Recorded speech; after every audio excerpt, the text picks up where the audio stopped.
Halo semuanya, bapak-bapak, jangan karena alasan hati masih kotor, pikiran masih kotor, perbuatan masih kotor lantas tidak mau sholat. Justru dengan sholat itu kotor hatimu dibersihkan oleh Allah. Justru dengan sholatmu pikiranmu yang kotor dibersihkan oleh Allah. Justru dengan sholatmu perangaimu yang kotor dibersihkan oleh Allah. Bismillahirrahmanirrahim. Assalamualaikum warahmatullahi wabarakatuh.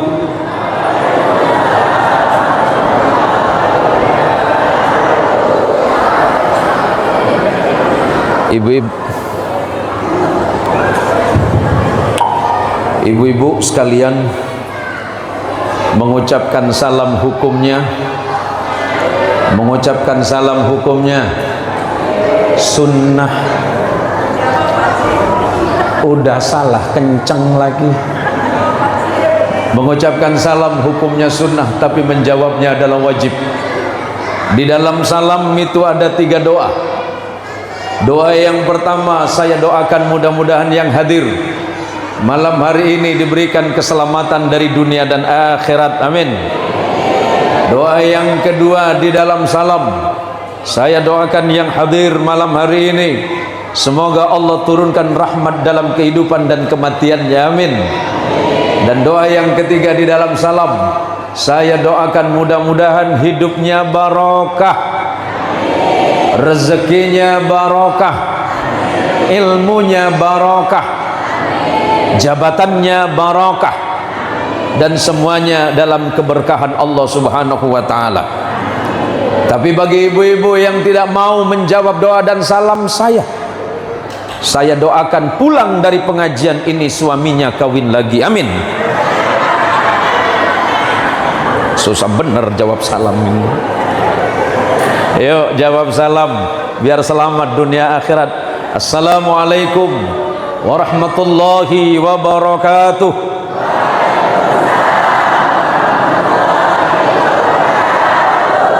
Insya Allah semuanya masuk surga. Kita doakan ibu-ibunya berangkat duluan, amin.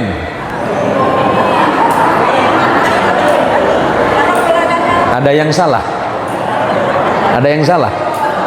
Ada yang enggak? Guyon saja ibu. Alhamdulillahi rabbil alamin. Alhamdulillahi wa kafa. Wassalatu wassalamu ala sayyidina al-mustafa wa ala alihi min ahli as-sidqi wal wafa.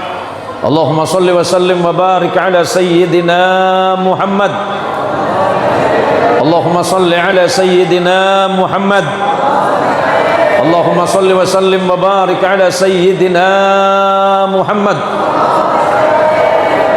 wa ala alihi at-tahirin wa ashabihi wa dhurriyyatihi wa liman tabi'ahu hatta ila yaumiddin.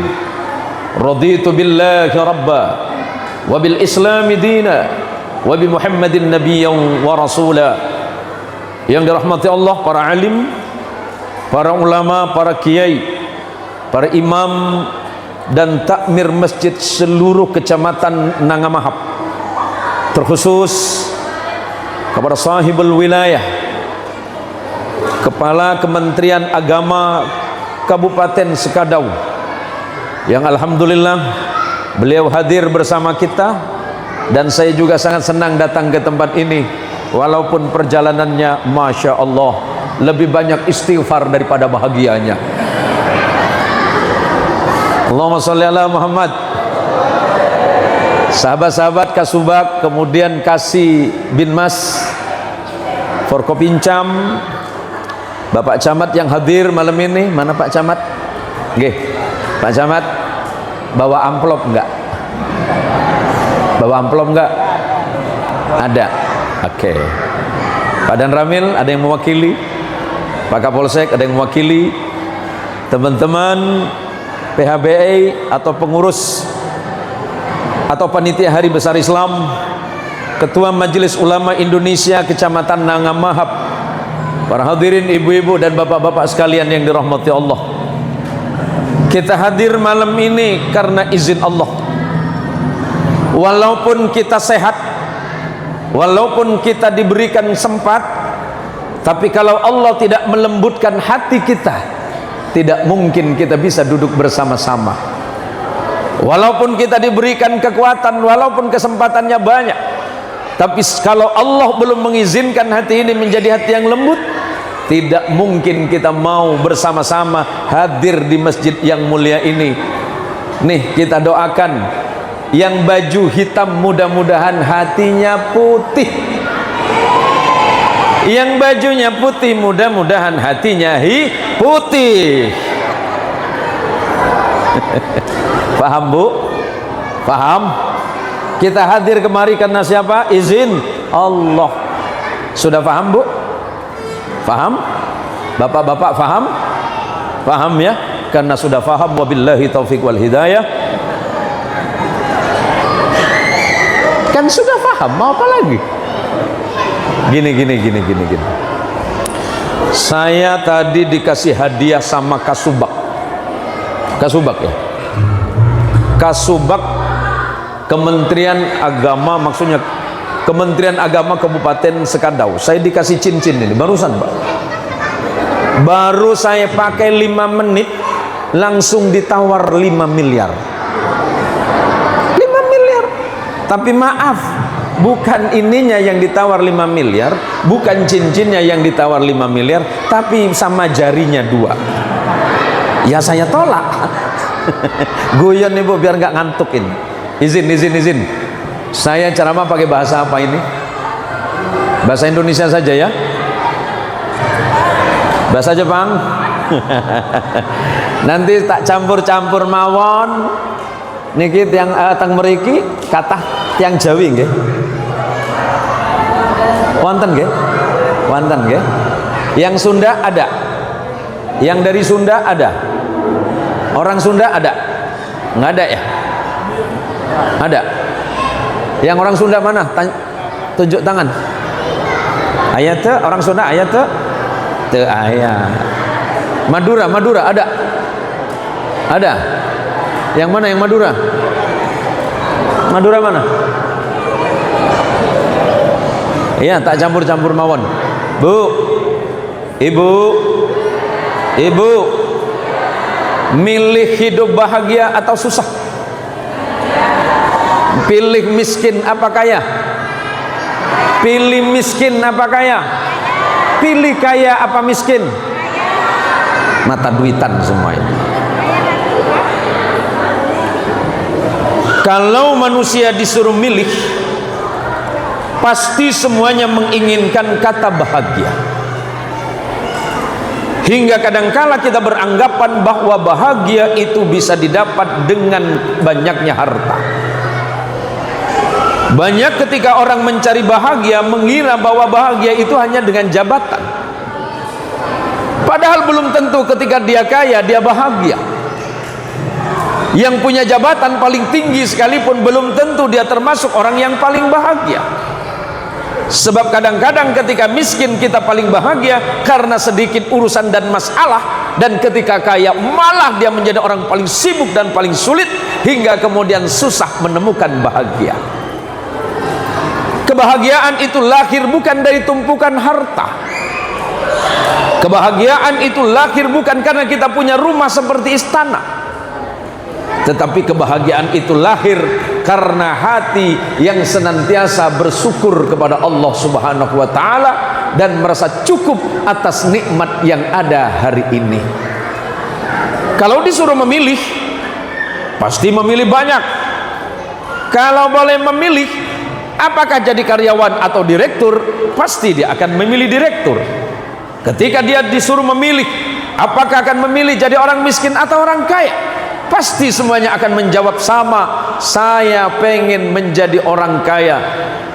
Apa kata Rasulullah? "Lau kana libni Adam wadiyan min malin labtagha thalithan ma yamlau jawfa ibni Adam illa turab innallaha yatubu ala man taba."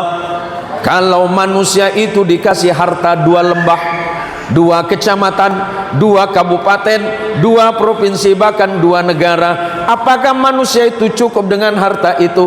Gak mungkin cukup. Buktinya bapak-bapak sudah dikasih 1 istri, pengen nambah 2. Jangan ketahuan ibu-ibu ya. Bu, ibu, ibu,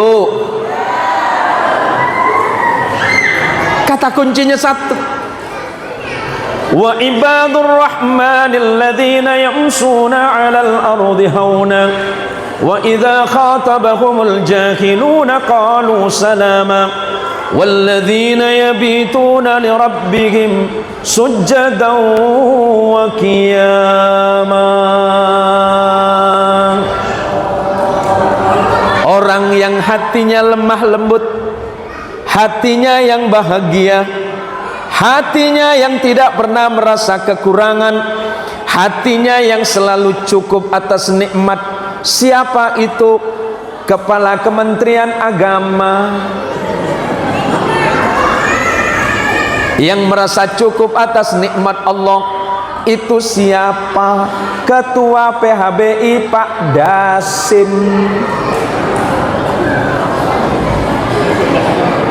Njita? Hatinya yang lemah lembut penuh dengan keteduhan itu sinten? Yang penuh kelemah lembutan dan kebahagiaan hatinya itu namanya Pak Fathur Rahman. Kenapa begitu? Karena Allah menitipkan kelembutan di dalam hatinya. Kenapa lemah lembut? Kenapa hatinya tenang dan teduh? Karena dia senantiasa sujud kepada Allah Tuhannya. Ketika ada musibah, dia tidak segera mengeluh, tapi kemudian dia kembalikan semua musibahnya kepada Allah. Wa basyyiris sabirin alladzina idza asabatkum musibah qalu inna lillahi wa inna ilaihi raji'un. Berikan kabar gembira kepada orang-orang nangamahap ya. Berikan kabar gembira kepada seluruh jamaah Masjid Nurul Hidayah. Kalau mereka ditimpa musibah, jangan mengeluh, jangan cerita kepada makhluk, apalagi cerita sama ibu RT. Tapi ceritakan kepada Allah dalam sholatmu, ceritalah kepada Allah dalam sujudmu. Kalau mau curhat, jangan curhat sama tetanggamu, tapi curhatlah kepada Allah, Rabb yang menciptakanmu. Walladzina yabituna lirabbihim sujjada. Mereka adalah orang-orang yang menjaga sujudnya. Mau kaya dia tetap sujud, mau miskin dia tetap sujud.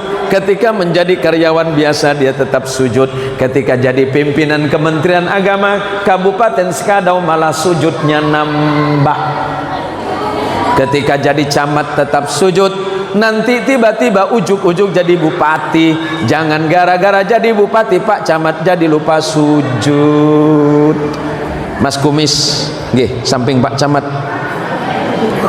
Ya, ini namanya Pak Kumis beracun ini, Pak. Asmai panjenengan sinten? Namanya siapa? Haji Junaidi. Jaidi.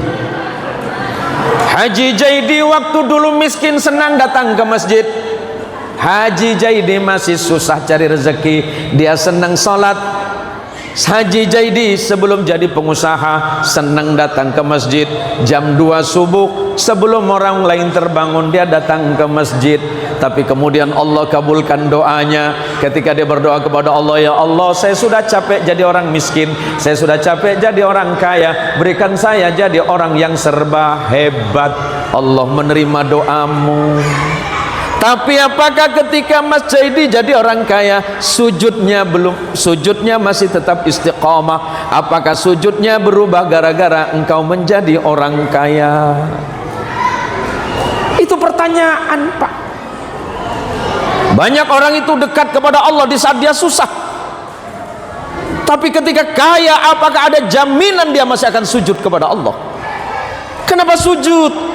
Sujudmu yang menentukan hidupmu, sujudmu yang menentukan rezekimu, sujudmu yang menentukan kematianmu, sujudmu nanti yang akan membedakan di hari kiamat. Apakah kita ashabul yamin, golongan kanan, atau ashabus simal, atau golongan kiri? dan sujudmu menentukan apakah kita mendapatkan ampunan Allah apa tidak. Kalau bicara kaya, bicara harta, orang nggak sholat itu paling kaya, Pak. Betul. Orang nggak sholat itu paling banyak hartanya, Pak. Tapi apakah ada ketenangan di dalam hatinya? Belum tentu. Maka pesan Allah kepada Luqmanul Hakim, dan ini pesan ibu untuk anak. Luar biasa anak-anak kita tadi yang di TPA itu. Mudah-mudahan anak-anak kita menjadi orang-orang yang beriman dan bertakwa kepada Allah. Mudah-mudahan anak-anak TPA kita menjadi ahli Quran. Amin. Mudah-mudahan anak kita menjadi orang yang ilmunya manfaat dari dunia dan akhirat. Jaga dari sekarang, Pak, anak-anak kita, Pak. Perubahan zaman begitu cepat dan luar biasa. Kalau anak kita tidak dibentengi dengan iman serta diberikan filter yang kuat dengan nilai-nilai moral dan etika, boleh jadi anak kita terjebak dan terjatuh kepada hal yang timbul di tengah-tengah kita. Apa pesan Allah? Ya bunayya, dibahasakan oleh Luqmanul Hakim. Ya bunayya aqimis shalah. Wahai anakku, jangan lalaikan salatmu, jangan tinggalkan salatmu. Kalau kau berani meninggalkan salat, berarti kau berani meninggalkan Allah Tuhanmu. Hartamu yang bergunung-gunung tidak akan mampu membeli 1 rakaat dalam salatmu. Sujudmu lebih mulia dibandingkan dengan hartamu.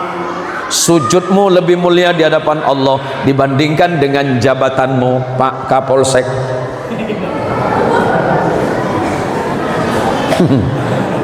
Halo Pak Kapolsek yang mewakili Polsek. Mas Tentara, saya ingatkan, mumpung ketemu ini, jangan karena sibuk di luaran sampai kemudian Anda lupa kepada Allah yang menciptakan Anda. Boleh menjadi apapun, nggak dilarang. Tetapi ingat, ketika Anda berada di posisi itu, siapa yang menciptakan kita, yang menjamin rezeki kita, yang memberikan hidup dan mati kita? Itu yang wajib pertama adalah sujud kita kepada Allah. Maka kata Allah, ya bunayya aqimis shalah. Wahai anakku, pesan Allah melalui Luqman, jaga salatmu, dirikan salatmu, tegakkan salatmu. Jika salatmu baik, hidupmu pasti baik. Jika salatmu baik, insya Allah rezekimu baik. Jangan berharap hidupmu baik kalau hubunganmu dengan Allah tidak pernah engkau perbaiki. Ada yang lucu di antara kita, Pak, salat Pak. Ya Allah, bukannya aku tidak mau salat, cuma aku ini masih kotor. Halo, halo Pak, halo semuanya, bapak-bapak. Jangan karena alasan hati masih kotor, pikiran masih kotor, perbuatan masih kotor, lantas tidak mau sholat. Justru dengan sholat itu kotor hatimu dibersihkan oleh Allah. Justru dengan sholatmu, pikiranmu yang kotor dibersihkan oleh Allah. Justru dengan sholatmu, perangaimu yang kotor dibersihkan oleh Allah. Ustaz, saya belum khusyuk, saya nggak mau sholat. Bu, Pak, sampai kapan khusyuk itu akan datang kalau sholatnya saja belum dimulai? Pelan-pelan sholatmu, maka khusyuk pasti akan datang secara perlahan-lahan. Yang kedua, wa'mur bil ma'ruf, perintahlah mereka kepada kebenaran. Ibu perintahkan anaknya pada kebenaran, dan kebenaran yang dimaksud adalah perintahkan anakmu salat.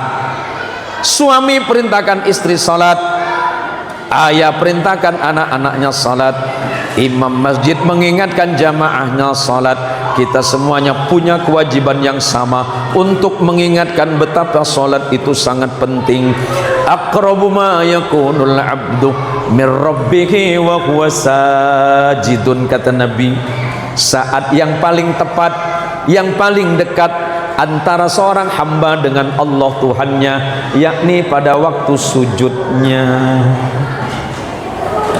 Sujud kita di atas karpet, sujud kita di atas lantai, tapi Allah yang ada di arsy-Nya yang akan mendengarkan. Doa yang paling didengar ketika sujud, doa yang paling mustajabah ketika sujud, dan doa yang paling sangat luar biasa ketika engkau sedang sujud kepada Allah. Yang ketiga, wanha 'anil munkar, cegahlah mereka dari perbuatan maksiat, cegah anakmu dari perbuatan yang melanggar hukum Allah. Suami mengingatkan istri, istri mengingatkan suami, ayah mengingatkan anak agar senantiasa menjauhkan diri dari perbuatan mungkar. Yang keempat ini yang berat, tidak kalah beratnya, wasbir 'ala ma asabak. Pesan yang nomor 4 dari Allah, bersabarlah atas ujian Allah. Kalau tidak sabar, engkau pasti tidak akan mendapatkan kebahagiaan. Sabar yang pertama ketika sholat. Kenapa sabar pertama ketika sholat, Bu? Ya, ya, ibu yang ini siapa namanya? Namanya siapa? Hasnur, Mas Nur. Baik. Besok subuh ibu boleh tes. Ketika di masjid ini ada azan, Allahu Akbar, Allahu Akbar, Allahu Akbar, Allahu Akbar. Pada saat ibu dengar azan, tiba-tiba ada suara HP. Ada suara HP. Ibu datengin azan atau ambil HP?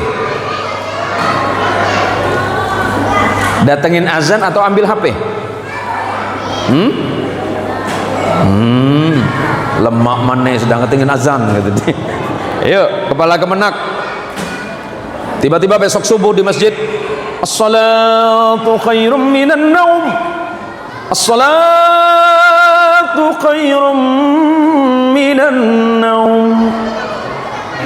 Muadzin berkata, salat itu pasti lebih baik dari tidur, diulangi 2 kali.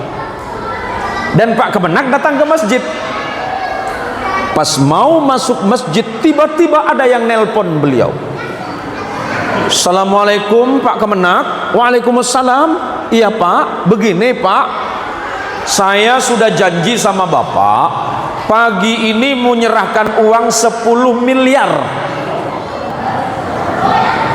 Pertanyaannya, apakah Pak Kemenak tetap masuk sholat atau pulang ngambil 10 miliar?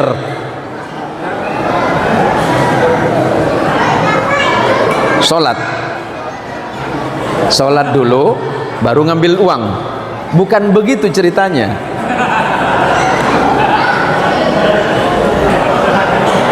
Bukan begitu ceritanya. Maksudnya, apakah lebih baik mengambil uangnya, nggak sholat, atau tetap masuk sholat 2 rakaat subuh dan nggak ngambil uang? Pilih mana? Bingung kan? Bingung. Mana Pak Kades? Pak Kades mana? Pak Kades, mana Pak Kades? Pak Kades ya? Mana Pak Kades? Oh ini Pak Kades. Pak Kades ngambil uang atau sholat? Ngambil uang dulu baru sholat. Wajah Kades kelihatan malam ini. Ya kalau manusia suruh milih pasti ngambil yang jelas Pak. 10 miliar ini loh, kesempatan nggak mungkin terulang. Besok nggak ada tawaran lagi. Ya udah saya tawarin sama ibu, Bu, mending ambil 10 miliar, mending ambil 10 miliar nggak sholat subuh, atau sholat subuh 10 miliar lewat. Ambil mana? Sholat subuh dulu baru ambil 10 miliar. Pintal kali kau. Padahal janji Allah, janji Allah, dan Allah tidak pernah mungkir dengan janji. Melalui lisannya Rasulullah, rakaataini minal fajri khairum minad dunya wa ma fiha. Salat subuhmu yang 2 rakaat niku, sing salat subuh 2 rakaat, yang salat subuh 2 rakaat, hadiahnya dari Allah lebih baik dibandingkan dengan dunia dengan isinya. Tapi kenapa kita meninggalkan salat subuh? Karena kita menyangka dengan meninggalkan salat subuh kita bisa mencari harta. Dengan meninggalkan salat subuh saya bisa mencari sesuatu. Padahal janji Rasulullah, yang salat 2 rakaat waktu fajar maksudnya subuh. Ada yang menakwilkan bahwa yang dimaksud salat sunat 2 rakaat sebelum subuh adalah tahajudmu. Ada yang menyebutnya itu salat fajar, ada yang menyebutnya itu salat sunnah sebelum subuh. Maksud saya seperti itu. Inilah manusia. Maka kata Allah, wasbir ala ma asabak, bersabarlah atas ujian itu. Ujian pertama adalah ketika salat. Yang bos sawit, halo bos sawit, sawit lagi mahal. Halo bos sawit, juragan sawit, hati-hati, lagi mahal. Allah kirimkan harga sawit mahal gara-gara sibuk di pasar, gara-gara sibuk di ram ya. Sampai kemudian ketika azan zuhur dia lupa, melambat-lambatkan waktu. Padahal kata Allah, wasbir ala ma asabak, bersabarlah atas ujian Allah terhadapmu. Ujian Allah paling berat adalah ketika mendengar panggilan Allah berupa azan. Apakah dia meninggalkan pekerjaannya karena Allah? Orang yang beriman pasti meninggalkan sesuatunya karena Allah. Segala sesuatu ditinggalkan dulu demi Allah, karena Allah, maka insya Allah hidupnya bahagia. Allahumma salli ala Muhammad, Allahumma salli ala Muhammad, Allahumma salli ala Sayyidina Muhammad. Ini biasa ceramah di sini berapa menit, Pak? Ya, 2 jam.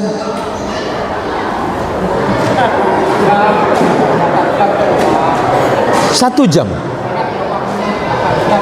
2 jam. Kalau ceramah di sini 2 jam, Pak, nyesel saya datang ke sini, Pak. Allahumma sholli ala Muhammad. Suami sedang diuji oleh Allah, wasbir ala ma asabak.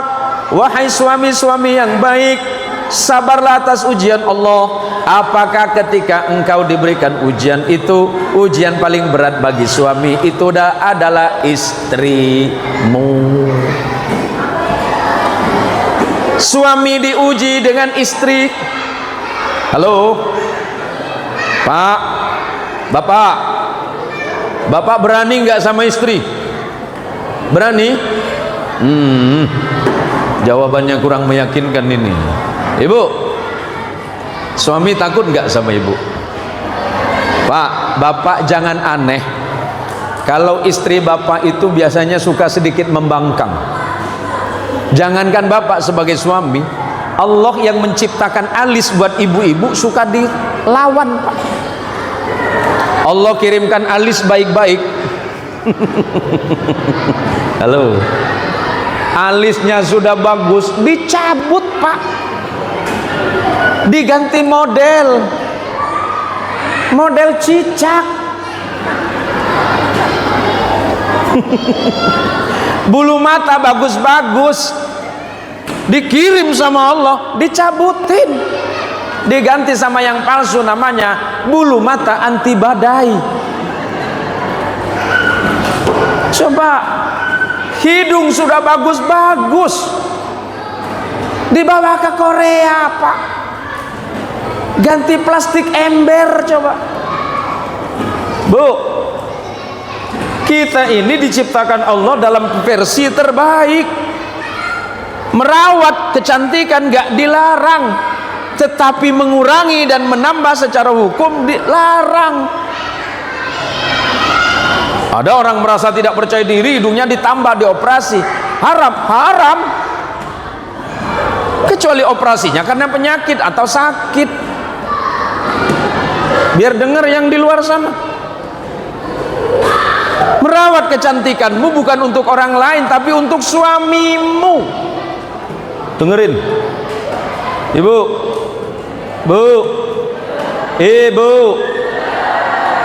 mending suami mati duluan apa ibu? Mending suami mati duluan apa ibu-ibu? Mana ada sama-sama? Pak Kemenak, mending istri duluan yang meninggal apa Pak Kemenak? Istri aja ya.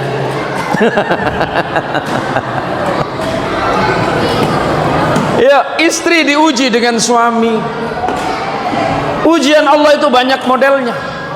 Kadang suami diuji dengan istri, dan istri diuji tentang suami. Lolos tentang anak. Anak itu adalah ujian kita, Pak. Lolos ujian tentang anak, harta lolos, yang lainnya nanti menyusul. Karena hidup manusia itu tidak akan pernah berhenti dari yang namanya ujian. Maka ketika ujian itu datang, perintah Allah, bismillahirrahmanirrahim, wasta'inu bis-sabri was-salam. Jadikanlah kesabaran itu, salatmu itu sebagai penolong bagimu. Kalau ada masalah yang datang, bersabarlah. Ketika ujian datang, salatlah. Tapi ingat, wa innaka lakabiratun illa 'alal khashi'in. Salat itu berat, salat itu sangat berat, salat itu sangat berat. Illa 'alal khashi'in, kecuali bagi orang-orang yang hatinya penuh dengan kehusyuan. Gambaran Allah tentang khusyuknya salat, alladzina yadhunnuna annahum mulaqu rabbihim. Orang yang sabar dalam salatnya itu apa? Orang yang khusyuk dalam salat, mulai dari takbir Allahu Akbar, tangan diangkat, kepala menunduk ke tempat sujud, dan hati berkata, ya Allah, aku datang menghadapmu, ya Allah. Setelah itu ikrar, doa iftitah yang kita baca, inni wajjahtu wajhiya lilladzi fataras samawati wal ard hanifa muslima wa ma ana minal musyrikin. Ya Allah, aku berikrar kepadamu, aku berjanji kepadamu, ya Allah, aku menghadapkan hatiku, ya Allah, aku menghadapkan jiwaku, ya Allah, aku menghadapkan seluruh yang ada padaku, ya Allah, kepadamu, ya Allah. Hati tenang. Siapa Allah? Fataras samawati wal ard, zat yang menciptakan langit dan bumi. Hanifa, hatiku murni, tulus, bersih. Muslimah, aku patuh dan tunduk kepadamu, ya Allah. Wa ma ana minal musyrikin, dan sekali-kali aku bukan termasuk orang-orang yang mensekutukanmu, ya Allah. Janji lagi sama Allah, inna salati wa nusuki wa mahyaya wa mamati lillahi rabbil alamin.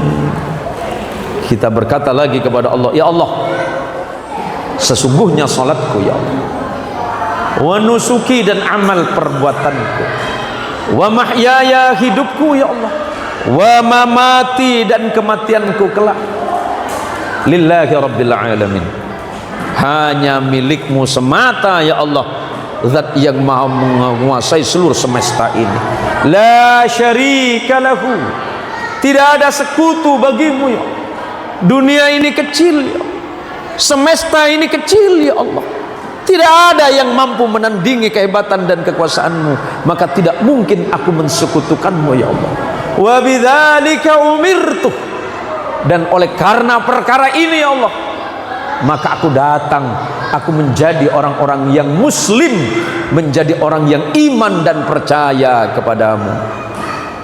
Kemudian yang paling penting, di dalam sholat kita, walaupun kita tidak khusyuk semuanya, setidaknya belajar khusyuk. Allahumma sholli ala Muhammad. Sudah berapa menit ceramah saya? Sebentar lagi ya, karena nanti sudah ada titipan pertanyaan Pak. Mudah-mudahan saya bisa menjawab pertanyaan ibu dan bapak yang sudah dikirimkan melalui panitia tadi. Sekarang ada yang bertanya, Ustadz, saya kalau sholat susah khusyuk. Imam Ghazali rahimahullahu ta'ala memberikan pelajaran sederhana bagi orang yang sulit khusyuk. Khusyuknya ibadah kita itu minimal di 3 tempat. Itu minim sekali. Yang pertama, ketika mengucapkan kalimat inni wajjahtu tadi, ketika sadar ya Allah, inni wajjahtu wajhiya lilladzi fatara samawati wal inni wajjahtu wajhiya lilladzi, ingat kepada Allah berarti khusyuk. Yang kedua, ketika membaca iyyaka na'budu wa iyyaka nasta'in, hanya kepadamu ya Allah. Kenapa dengan anak-anak kita? Iyyaka na'budu, hanya kepadamu aku sungguh-sungguh menyembah ya Allah. Wa iyyaka nasta'in, dan semata-mata hanya kepadamu aku mohon pertolongan ya Allah. Ketika melafadzkan ayat iyyaka na'budu, tiba-tiba terbersit dalam pikiran, yang difikirkan ketika kalimat iyyaka na'budu, yang difikirkan pekerjaan, udah keliru Pak. Ketika pada ayat iyyaka nasta'inu, yang dipikirkan harta, keliru sudah. Maka fokuskan hati, jiwa kita hanya semata kepada Allah ketika iyyaka na'budu wa iyyaka nasta'in. Itu yang kedua. Yang ketiga, ketika tasyahud, asyhadu an la ilaha illallah, ingat kepada Allah ya Allah, asyhadu an la ilaha illallah. Itu sudah berarti Bapak menemukan khusyuk di 3 tempat dan di 3 saat. Itu paling sederhananya khusyuk di dalam sholat kita. Pada akhirnya sholat akan mencegah kita dari perbuatan mungkar. Pak Ustaz, ada orang sholat tapi masih maksiat. Pak Ustaz, ada orang rajin ke masjid tapi masih suka ngomongin orang. Pak Ustaz, ada orang yang rajin beribadah di masjid tapi masih korupsi.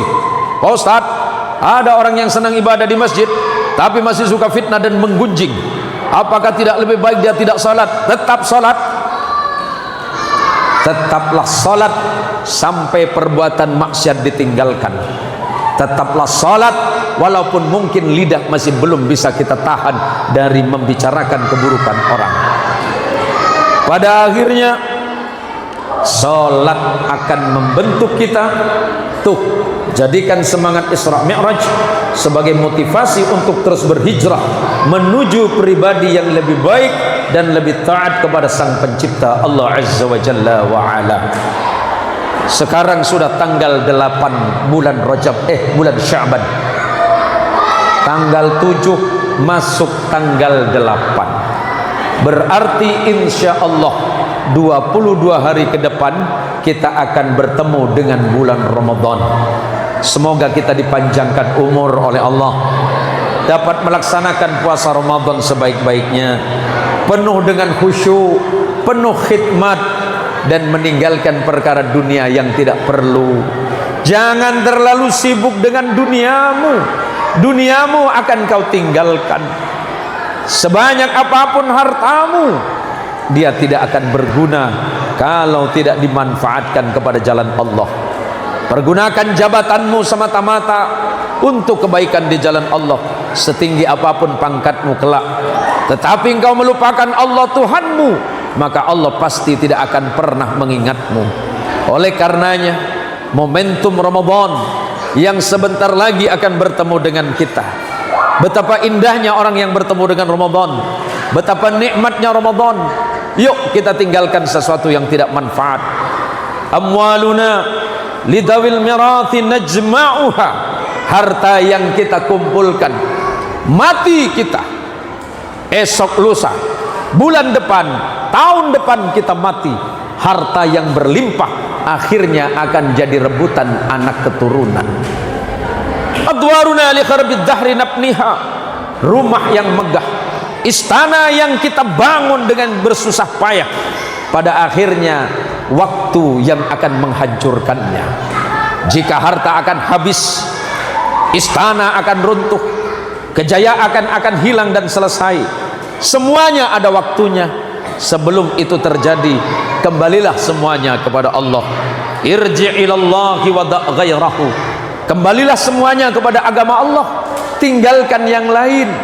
Sebab selain Allah, inna ghairahu batilan, karena sesungguhnya selain kebenaran di dalam agama Allah adalah merupakan bentuk kebatilan yang nyata. Wa kullu batila zahuqa, dan setiap sesuatu yang batil pasti akan musnah pada waktunya. Anak yang kita cintai, istri yang paling kita sayangi, harta yang selalu kita impikan, jabatan yang selalu kita banggakan, kekuasaan yang membuat kita sombong dan congkak, pada akhirnya akan selesai dan musnah. Hanya kekuasaan Allah semata yang akan tetap abadi. Kullu man 'alaiha fan wa yabqa wajhu rabbika dzul jalali wal ikram. Setiap segala sesuatu selagi masih bernama dunia dan bendawi, dia akan musnah, dia akan hilang. Yang abadi adalah tetap kekuasaan Allah subhanahu wa ta'ala. Allahumma salli ala Muhammad, Allahumma salli ala Muhammad. Boleh saya minta pertanyaannya tadi? Izin sebentar, saya mau minum Bu ya, boleh ya? Allahumma sholli ala Muhammad.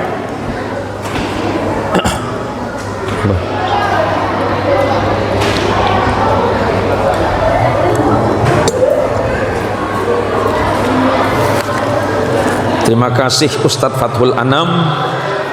Beliau itu dulu murid saya Bu. Ustadz Fathul itu murid saya zaman sekolah, tapi saya murid dari ayah beliau. Jadi saya berguru sama abah ayah beliau, namanya Kiai Umar. Saya muridnya Kiai Umar, dan putranya Kiai Umar ini malah ngaji sama saya, tukeran tempat akhirnya. Mohon maaf, ini ada pertanyaan yang sudah masuk. Bismillahirrahmanirrahim. Assalamualaikum Pak Kiai, aku sholat 5 waktu gak pernah ketinggalan jamaah, gak pernah ketinggalan, tapi kok gak bisa sabar, hatiku keras. Gimana Pak Kiai, apakah ada yang salah dengan sholatku? Sholatmu tidak salah. Yang salah adalah bagaimana menata hati ketika sholat. Sebelum sholat tinggalkan yang lain. Jabatan tinggalkan dulu, pekerjaan tinggalkan dulu. Halo Ibu, yang bisnis tinggalkan dulu, yang jualan di warung tinggalkan dulu. Berani tidak meninggalkan dagangan demi sholat? Berani? Nggak takut rugi? Tuh, istri yang solehah ini. Pak, berani meninggalkan pekerjaan waktu sholat? Berani? Ngapain kita masih membawa itu dalam sholat? Gini, doa Nabi Ibrahim yang Allah catat dalam Quran ketika mau sholat, sebelum takbir beliau membaca doa. Ikuti bacaan saya. Bismillahirrahmanirrahim. Bismillahirrahmanirrahim. Rabbi ja'alni muqimas sholati wa min dzurriyyati Rabbana wa taqabbal du'a. Itu nanti boleh dicatat, dibaca sebelum kita takbir dalam sholat, sebelum niat sholat ya. Rabbi ja'alni muqimas shalah wa min dzurriyyati rabbana wa taqabbal du'a. Ya Allah, jadikanlah salatku, jadikanlah aku sebagai orang yang istiqamah dalam salat, dan anak keturunanku. Rabbana, ya Allah Tuhan kami, dengarkan dan kabulkan doa kami. Ya, sebelum salat. Boleh jadi salat kita sedang diintai oleh syaitan.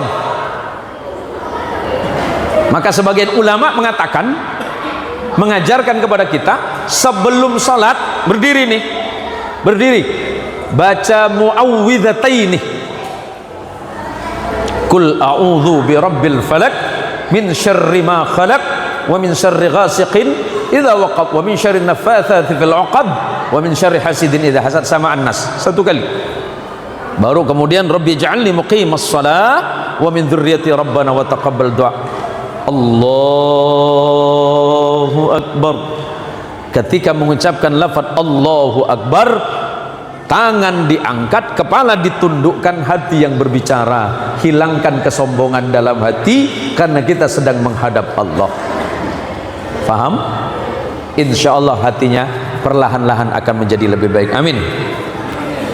Yang kedua, ada yang menyebabkan apa yang menyebabkan hati enggak mau dengarkan azan dan datang ke masjid?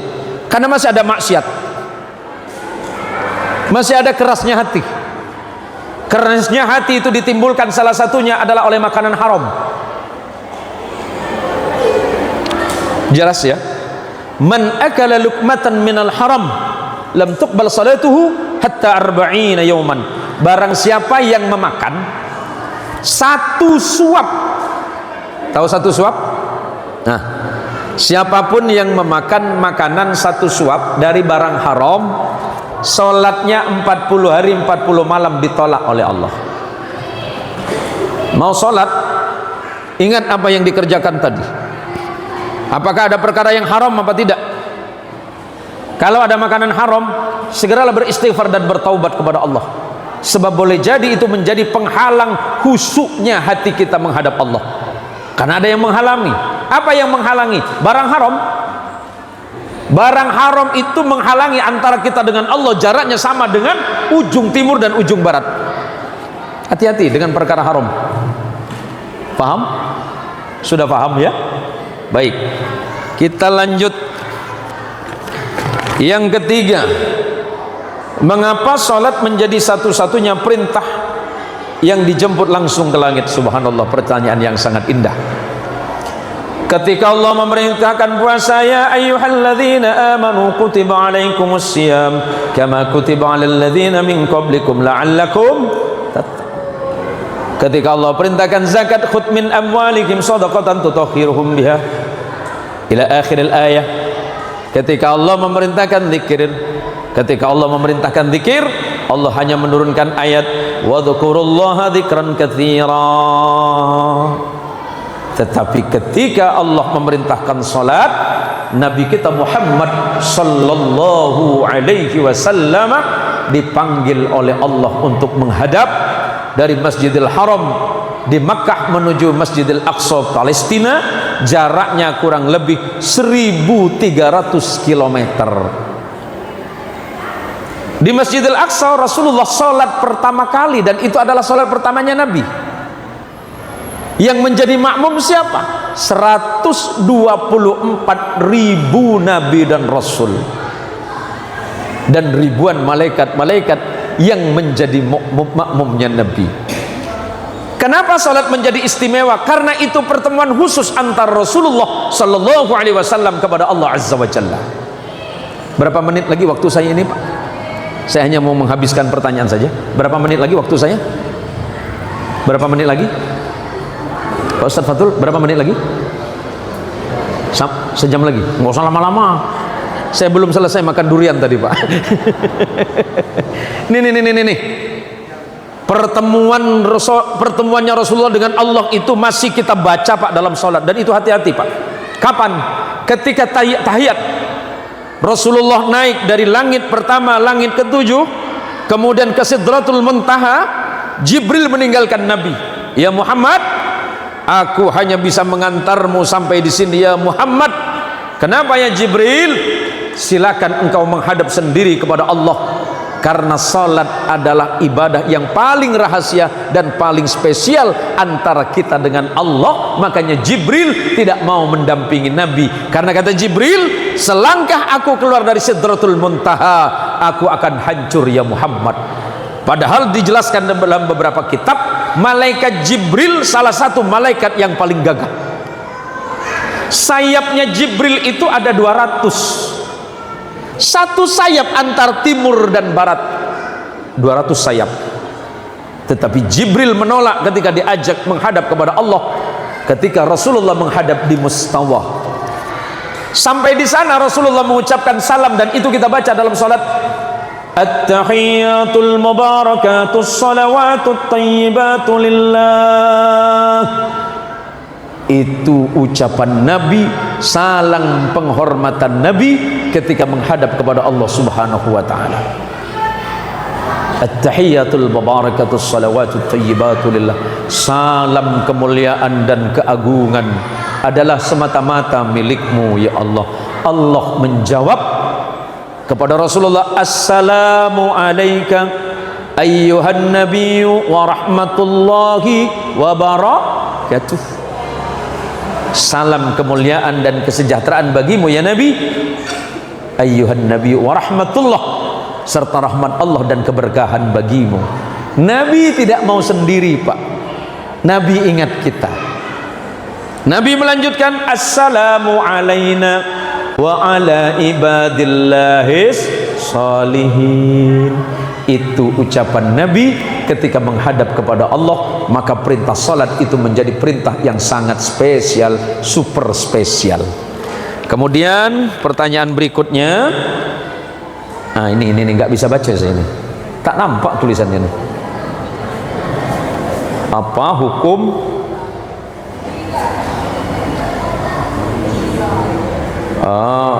hukum orang yang tidak membayar hutang?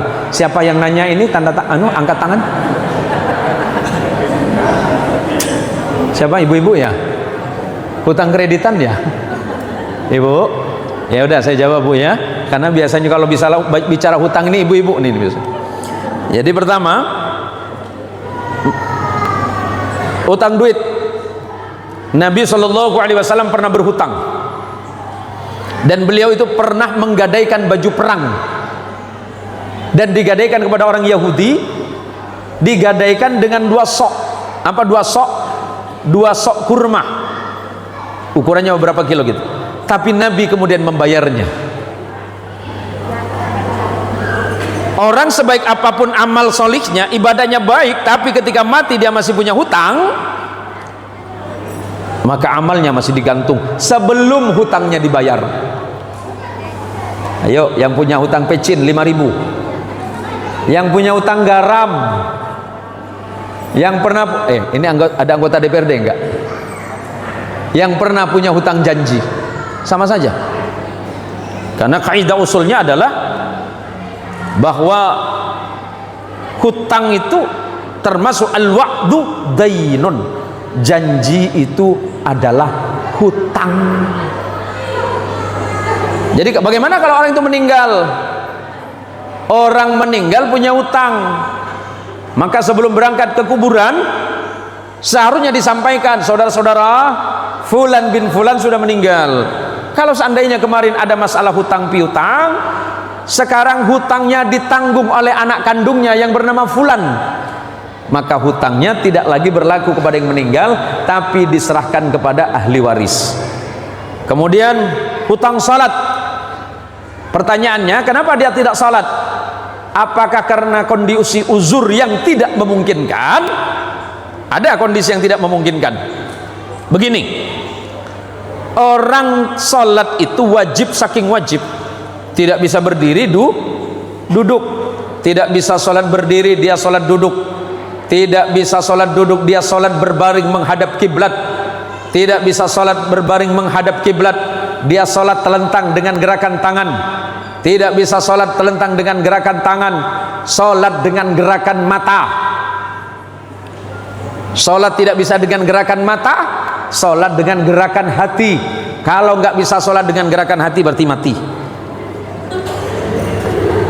Kan nggak bisa ngapa-ngapain. Terus hutang puasa.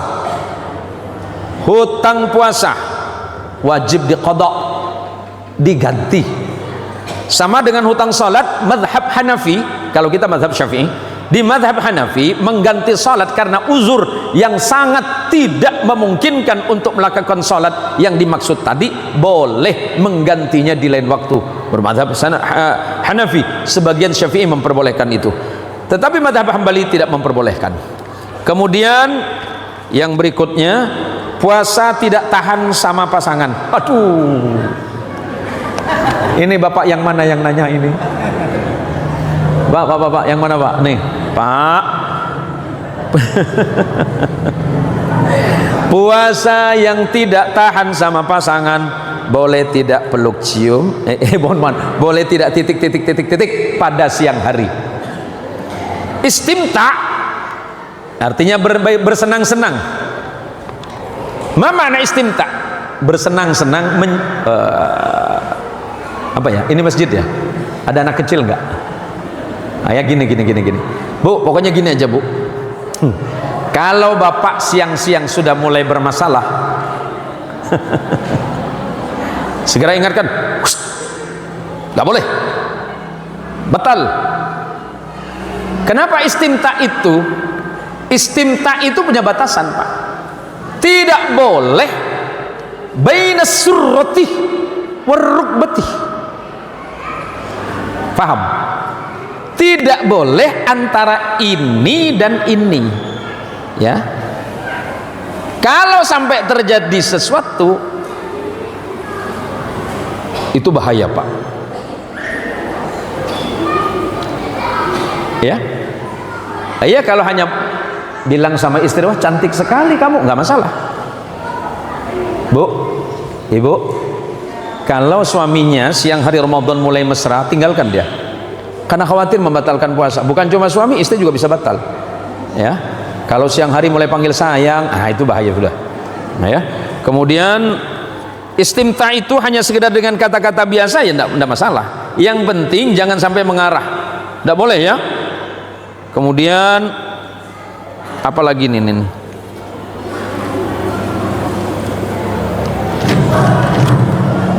Dua, tips agar anak-anak mau disuruh sholat. Contoh pertama siapa pak? Yang menjadi contoh bagi anak itu ayah dan ibu. Kalau ayah dan ibu sholat, insya Allah anak-anak pelan-pelan akan sholat. Tapi kalau ayah dan ibu tidak mau sholat, jangan pernah menyuruh anak sholat, karena tidak akan dilihat dan didengar. Maka sholahul ab sababun li abnai sholih, kesolihan ibu dan bapak akan menyebabkan anaknya sholih. Jadi kalau anak kemudian diajak dan dibawa ke masjid dari kecil, insya Allah akan terbiasa sholat ke masjid, apalagi sholat berjamaah. Yang terakhir kayaknya nih, bagaimana cara supaya istri kita, bagaimana cara supaya apa sih istri bisa jatuh cinta pada sholat 5 waktu? Biasanya ibu-ibu kan banyak halangan ya. Walaupun ada halangan, selalu aja mencari alasan. Tapi begini saja, kalau istri yang susah untuk melaksanakan sholat, ada doa yang paling mudah dari Allah. Rabbana hablana min azwajina wa dzurriyyatina qurrata a'yunin waj'alna lil muttaqina imama. Kalau istrinya malas sholat, di saat istrimu sedang tidur, bacakan doa itu, Rabbana hablana min azwajina. Ketika kalimat min azwajina, tiup dari ubun-ubunnya sampai ke bawah sebanyak 3 kali. Insya Allah Allah akan membukakan pintu hatinya untuk tidak malas sholat. Itu untuk istri. Bagaimana kalau suami yang malas sholat? Beda doa. Pegang kakinya, bacakan ayat kursi 41 kali. Kok beda? Ya biar jinnya keluar. Sama saja, doanya sama, ya, doanya sama, ya, paham Bu? Nah, nanti kalau ini catatan jawabannya bisa melalui Ustadz Fathul. Kemudian ini mungkin paling terakhir, ini yang paling terakhir. Seberapa bahaya itu yang namanya pelakor? Ini pertanyaan siapa ini? Ini.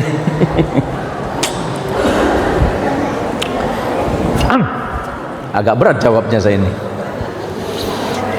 Ada orang mengeluh, Ustadz, saya seorang istri, terus tiba-tiba suami saya gini sama seseorang. Ketika saya tanya kepada perempuan itu, alasannya satu, jatuh cinta itu tidak dilarang, katanya. Alasannya sederhana, jatuh cinta itu tidak dilarang. Memang betul, memang jatuh cinta siapa yang larang, Pak? Jatuh cinta bisa dilarang tidak? Enggak bisa. Tetapi ingat, ketika mencintai dan menyenangi suami orang dan menginginkan dia, dan sampai kemudian mengarah kepada perbuatan yang menghancurkan, haram. Haram. Tetapi kalau hanya senang, ya tidak masalah. Yang namanya orang senang, yang melarang siapa? Misalnya, ini Pak Kemenak nih, ada umur berapa? Umur berapa? 49. Tiba-tiba anak-anak gadis umur 20 yang jatuh cinta, senang nggak? Wah, sangat senang. Sangat senang itu. Yes ini, yes itu. Orang yang menyenangi orang lain itu yang melarang siapa? Kan ini persoalan ini. Tetapi kalau itu mengarah kepada merusak hubungan yang baik di antara orang yang dimaksud, itu jatuh pada haram. Paham ya? Haram. Maka hadir yang namanya Kementerian Agama, pernikahannya harus tercatat. Kenapa tercatat? Untuk melindungi hak hukum seorang perempuan. Dalam pernikahan salah satu rukun nikah adanya wali. Wali pertama ya mujbir, siapa? Ayahnya. Wah, baru kepada wali nasab. Saya jelasin. Ada yang bilang, oh nikah siri itu sah. Iya. Tetapi mengandung potensi-potensi pelanggaran hak seorang istri. Paham Bu?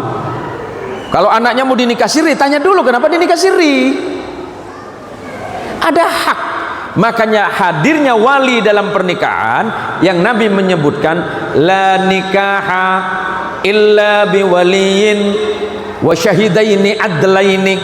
Tidak sah pernikahan seseorang sampai adanya seorang wali dan 2 orang saksi yang adil. Kenapa perlu adanya wali? Agar perempuan itu hak hukumnya terjaga. Kalau menikah siri dengan alasan tertentu, yang menjamin suaminya adil itu siapa? Ketika suami tidak adil, dia berhak mengajukan hukum itu. Jadi hati-hati. Apalagi mohon izin untuk anak-anak muda, untuk anak-anak muda, mau laki mau perempuan, jangan ada kalimat pacaran. Dalam Islam tidak ada pacaran itu. Tidak ada kata pacaran. Yang disebut dengan ikhtilat, bercampurnya laki-laki dan perempuan dalam sebuah hubungan yang tidak ada hukum. Paham ya? Maka ibu dan bapak, yuk didik anak kita. Nah, pacaran itu nanti. Masalah suka sama suka kan tidak dilarang. Tetapi kalau mengarah kepada perbuatan zina dan merusak, Allah sangat membenci itu. Sudah berapa menit? Udah 1 jam 50 menit. Hah? 1 jam 5 menit. Masih ada pertanyaan lagi Pak? Sebelum saya tutup, mungkin ada pertanyaan dari ibu-ibu? Sudah tidak ada? Mungkin ada di belakang? Tidak ada lagi? Yang di sini tidak ada? Baik. Para jamaah sekalian yang dirahmati Allah Subhanahu wa taala, ada satu tips yang paling mudah agar anak-anak kita itu terbiasa dalam sholat. Pertama, Ibu ketika sholat, ya, ketika sholat kemudian keluar dari sholat, doa yang pertama ibu panjatkan kepada Allah adalah agar Allah membukakan pintu hati anak untuk senang ibadah sholat. Itu yang pertama. Terus yang kedua, jauhkan anak-anak kita dari perkara haram. Jauhkan mereka dari perkara haram. Ketiga, biasakan mereka itu kita bawa ke masjid. Biasakan anak dibawa ke masjid. Yang penting tidak membawa najis yang dikhawatirkan menetes di tempat ini. Ya, 3 perkara saja. Tapi kata kuncinya adalah ibu dan bapak yang harus mencontohkan dulu. Kalau ibu dan bapak tidak mencontohkan, yakin itu tidak akan mungkin terjadi. Para jamaah sekalian yang dirahmati Allah, terima kasih yang sudah hadir malam ini. Walaupun mohon maaf kenapa dari tadi saya berdiri ibu, karena sepanjang perjalanan tadi dari Pontianak itu luar biasa. Saya sama istri sebenarnya, cuma istri saya lagi kecapean, saya biarkan nginap dulu di penginapan di Kota Skadau. Tapi yang paling penting, mudah-mudahan ibu-ibu dan bapak-bapak menjadi orang-orang yang istiqomah di dalam sholat. Jaga sholat kita, jaga ibadah kita, dan yang berikutnya, jaga hubunganmu dengan tetanggamu. Paham? Tetanggamu adalah saudara terdekatmu. Baik buruk tetanggamu tergantung dirimu. Ada yang bilang, Pak Ustaz, tetangga saya jahat, apa yang akan saya lakukan? Nih, misalnya ibu yang baju hitam, siapa dengan ibu? Ya, misalnya ada tetangga ibu baik sekali.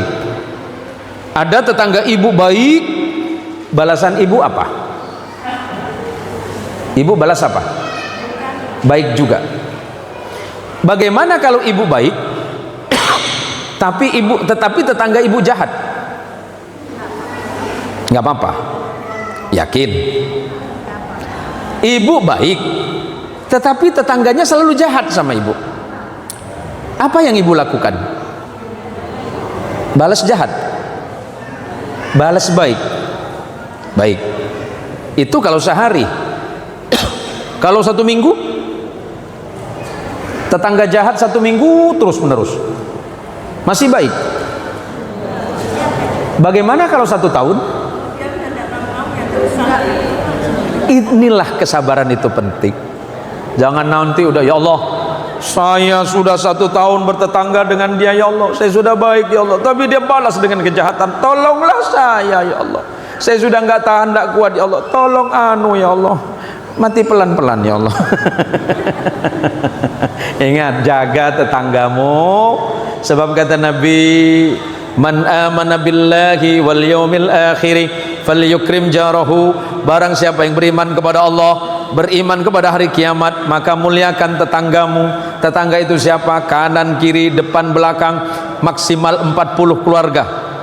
Samping kanan 10, samping kiri 10, belakang 10, depan 10, 40 tetangga. Jaga mereka. Bagaimana kalau mereka menyakitimu?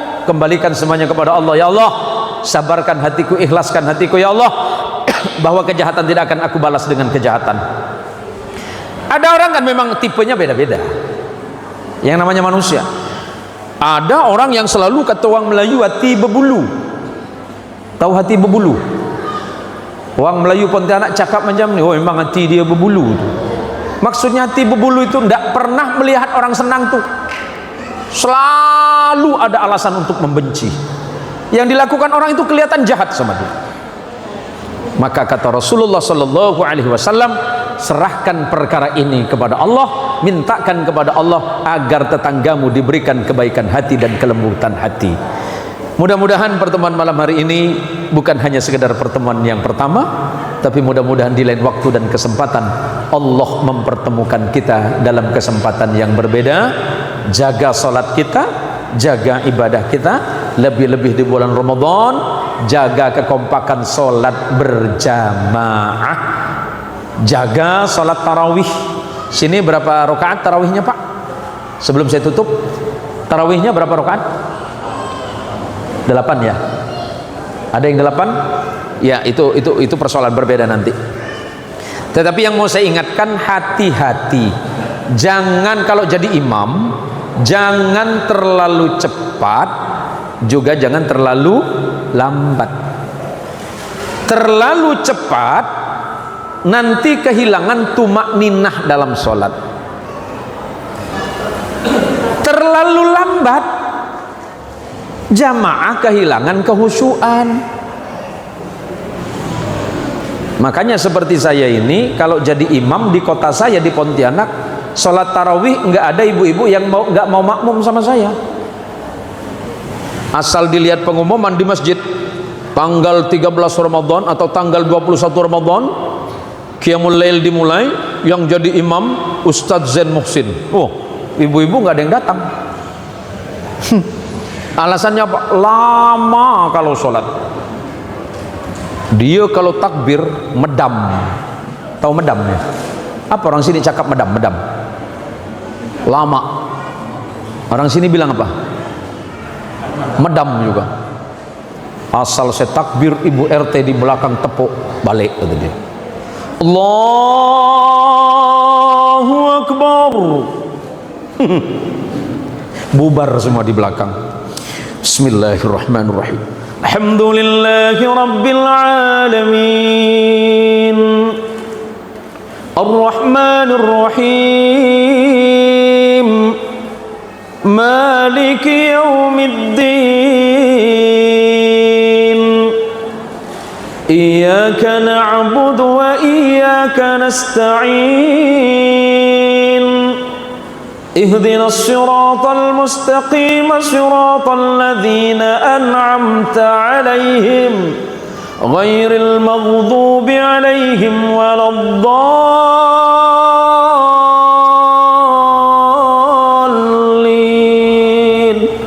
Amin. Sekali tengok udah tinggal 2 orang rupanya. Yang paling laku sholat kecepatan 360 km per jam. Ustadz Fathul. Allahu Akbar. Bismillahirrahmanirrahim. Alhamdulillahirabbil alamin, arrahmanir rahim, maliki yaumiddin, iyyaka na'budu wa iyyaka nasta'in, ihdinas siratal mustaqim, siratal ladzina an'amta 'alaihim ghairil maghdubi 'alaihim waladdallin. Amin. Itu paling laku. Antara ruku dengan sujud bergulung-gulung jadi satu. Padahal salah satu rukun yang tidak boleh ditinggalkan dalam sholat itu tumakninah. Nopo tumakninah niku? Tumakninah niku anteng sekedap, anteng sesaat. Ukurannya subhanallah, Allahu Akbar, Sami'allahu liman hamidah. Ukurannya subhanallah, Allahu Akbar. Enggak usah terlalu keburu-buru. Kita sedang menghadap kepada Allah. Kita sedang dilihat oleh Allah. Cepat keterlaluan enggak boleh. Terlalu lambat kasihan jamaah, ngambil yang sedang saja. Contoh ayat yang pertama tadi namanya tartil, yang kedua yang terakhir itu hadr, yang di tengah namanya tadwir. Bismillahirrahmanirrahim. Alhamdulillahi Rabbil Alamin, Ar-Rahmanir Rahim, Maliki Yawmiddin, Iyyaka na'budu wa iyyaka nasta'in. Itu tadwir. Terlalu cepat jangan, terlalu lambat juga kasihan jamaahnya. Mudah-mudahan ini manfaat ibu-ibu sekalian yang hadir pada malam hari ini. Mohon maaf mungkin saya ceramah ini agak sedikit panjang waktunya karena ada beberapa pertanyaan yang harus saya jawab. Kalau jawaban dari pertanyaan saya nanti ada yang belum jelas, boleh ditanyakan melalui Ustadz Fathul. Mudah-mudahan pertemuan kita malam hari ini menjadi pertemuan yang diberkahi oleh Allah Subhanahu wa taala. Karena insyaallah selepas acara nanti saya mohon izin pamit, karena nanti saya akan langsung ke Sekadau, besok pagi kami akan langsung ke Pontianak, karena nanti saya hanya punya waktu istirahat 2 hari. tanggal 30-an itu saya ke Bengkayang, dari Bengkayang malam itu selesai langsung ke Melawi, dari Melawi kemudian ke Pinoh, dari Pinoh saya ke Sintang, dari Sintang kemudian saya pulang Pontianak, ada acara di Sosok, dari Sosok saya pulang, mungkin saya langsung ke Kuburaya dan seterusnya, hingga nanti tanggal 27 bulan Sya'ban baru saya boleh istirahat. 2 hari Ramadan saya berangkat pada kegiatan dakwah yang sama. Mudah-mudahan ibu mau mendoakan saya, mudah-mudahan saya ini sehat zahir dan batin oleh Allah, amin. Saya doakan ibu-ibu mudah-mudahan menjadi perempuan yang salihah semuanya, cinta kepada Allah, amin, cinta kepada agama Allah, amin, menjadi istri yang husnul khatimah, rezekinya ditambah, amin, nikmatnya ditambah, amin, anaknya ditambah, amin, cucunya juga ditambah, amin. Bapak-bapak mudah-mudahan usianya ditambah, amin, rezekinya ditambah, amin, jabatannya ditambah, amin, istrinya ditambah, amin. Maumu, aku nggak amin ya, aku nggak amin Pak. Oke, kula ngaturaken matur sembah nuwun ingkang kathah. Terima kasih yang sebesar-besarnya Ketua Melayu Pontianak. Terima kasih Belonggok, makasih Belonggok, makasih yang banyak. Insyaallah lain waktu dan kesempatan Allah akan mempertemukan kita. Saya hanya minta Fatihah untuk orang tua kita, baik yang masih sugeng, yang masih sehat ataupun yang sudah wafat. Ala hadhihin niyah wa likulli niyatin salihah. Al-Fatihah. A'udzu billahi minasyaitonir rajim. Bismillahirrahmanirrahim. Alhamdulillahirabbil alamin arrahmanir rahim maliki yaumiddin. Iyyaka na'budu wa iyyaka nasta'in. Ihdinas shiratal mustaqim. Shiratal ladzina an'amta 'alaihim ghairil maghdubi 'alaihim waladdallin. Amin. Kemudian untuk orang tua bacakan namanya masing-masing dalam hati. Saya termasuk pengurus wilayah Nahdlatul Ulama Provinsi Kalimantan Barat. Saya sebagai wakil Khatib Suriah. Di mana-mana saya ingatkan bahwa salah satu amaliyah dari Nahdlatul Ulama adalah ngalap barokah, dan itu tidak dilarang di dalam apa yang menjadi keyakinan dasar di dalam amaliyah Nahdlatul Ulama. Jadi kita bacakan Fatihah untuk orang tua kita masing-masing, sebab salah satu doa yang diterima oleh Allah adalah doa anak soleh untuk orang tua. Ala hadhihin niyah, sebutkan nama ibu bapaknya.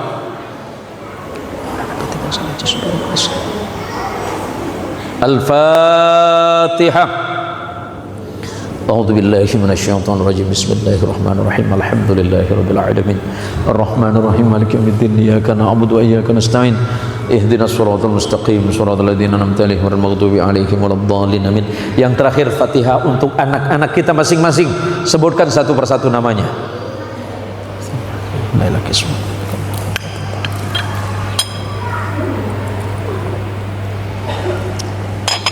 Al-Farwah. كن شجرة نزلت إذا تزيد فاسد. الفاتحة.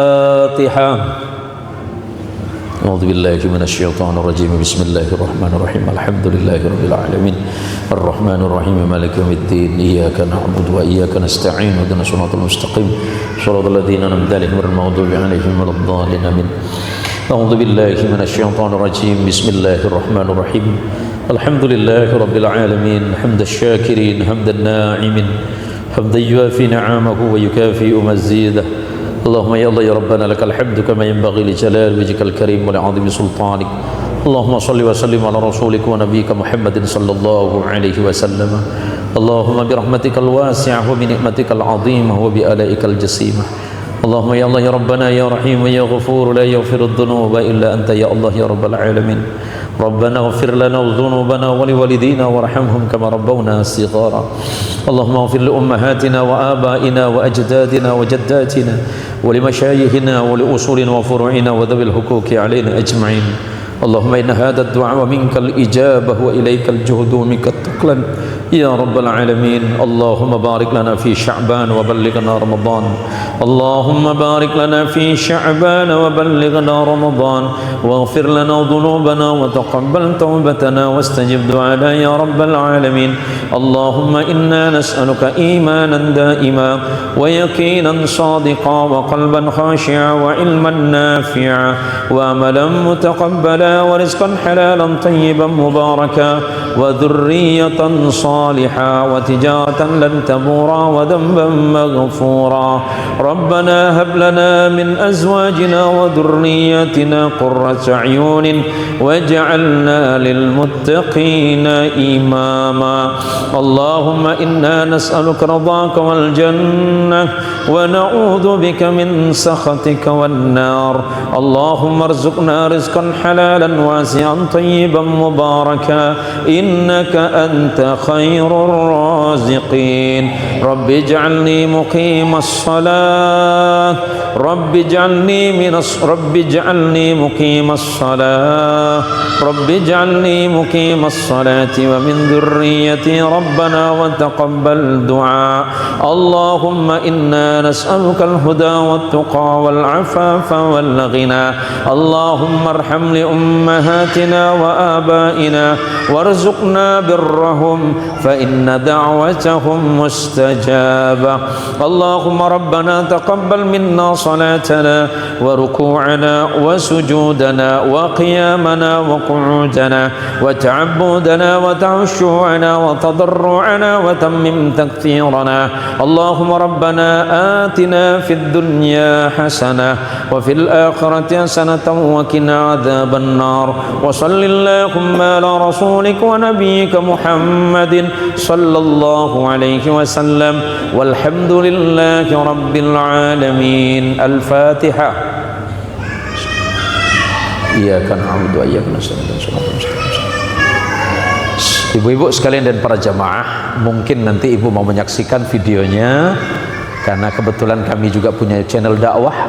Bisa dilihat nanti di TikTok, di Facebook, di Instagram, kemudian juga di YouTube. Sudah ada ratusan ribu follower kami dan ada yang sampai mencapai 500.000 follower.